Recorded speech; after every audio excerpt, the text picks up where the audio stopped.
Fans have been watching the Tour de France, of course, for weeks now, but so has one plucky physicist who says that science can help him predict the winner, not just of the entire race, but of every stage as well.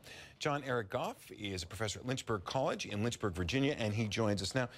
Thanks so much for being with us. Tell us, how do you approach this as a physicist? Well, we get stage profile data for every stage. We get information on the cyclist power output, the aerodynamic data, the tire friction data with the road, and we use the laws that Newton gave us and throw it all into a computer and come up with predictions for the winning time for all 21 stages. All 21 stages. And how many did you get right this year? And is it just the times, or can you pick the winner as well? We're not actually trying to predict an individual winner. We're trying to predict what the best of the best can do on any one particular stage.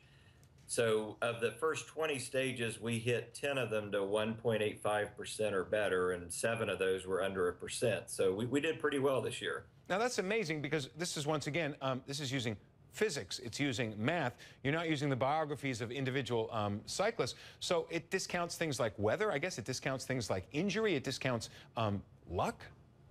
Well, we can't know the weather ahead of time. We try to get the model set up about a month in advance.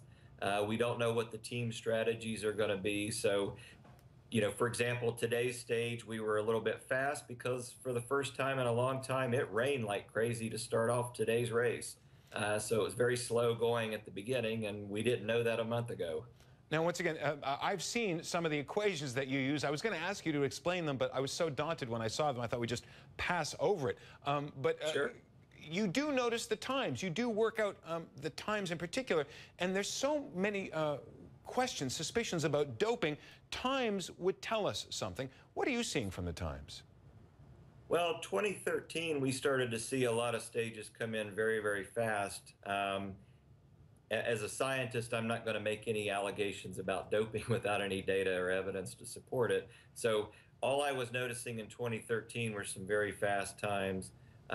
This year, Chris Froome won, and the stage winners were all about what we were expecting. So, I mean, we didn't really see anything too out of the ordinary for this year.